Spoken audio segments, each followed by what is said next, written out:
a little lecture on how much water is used in irrigation so that you kind of know what you're doing with this assignment. So about 70% of the world's fresh water is used to produce food. You can see with the orange drop coming out of the faucet on the left. And 40% of the world's food supply is produced using irrigation. So it's just under less than half of the total world food supply using irrigation, but 70% of the world's fresh water use is in irrigation. And you can see here the overall numbers for the US from 2003 to 2013, and for Canada, similar years, but not exactly the same. What you can see is that in the United States, we've stayed pretty similar with the amount of land and water use. And so we haven't seen really dramatic increases over the last, 10 or 15 years. There are 4 irrigation types I'm going to go over. You can actually break these down into multiple subtypes, but we're just going to go over the basics. So first, there's subsurface irrigation, which is watering from below by saturating the soil lower in the soil profile and letting the water rise up to the root zones. So you can see in this diagram, the water is actually in these pipes below the roots, and then it will kind of, by capillary action, by that adhesion and cohesion we talked about a long time ago when we did water, go up to the roots. In surface irrigation, you basically flood the soil surface with water. So this picture says it all. In sprinkler irrigation, you pump water under pressure through pipes to sprinklers that spray water. You can have them set up in a number of different ways. You can have just a traditional sprinkler spraying onto the field. You can have this one where they're attached to wheels so that it can go across, back and forth across the field. You can commonly see this style kind of off the roadside if you're driving in rural Georgia. And last is drip irrigation. And in drip irrigation, you put plastic pipes on the ground, and they have emitters, so these small little breaks in the pipe that will drip water at controlled rates onto the soil near the base of the plant. So it's not just a hole in the pipe.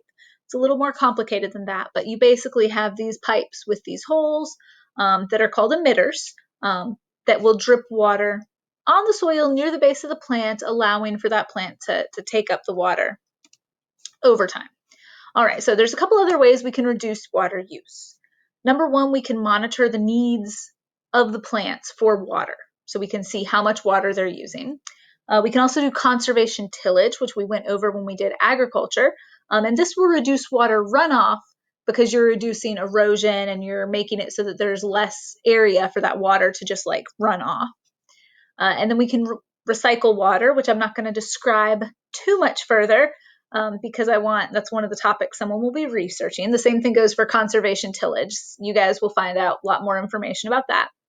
And you can also change to more efficient irrigation systems. So some of these systems are more efficient than others. And I didn't go over the efficiencies because, again, some of you guys are going to research that.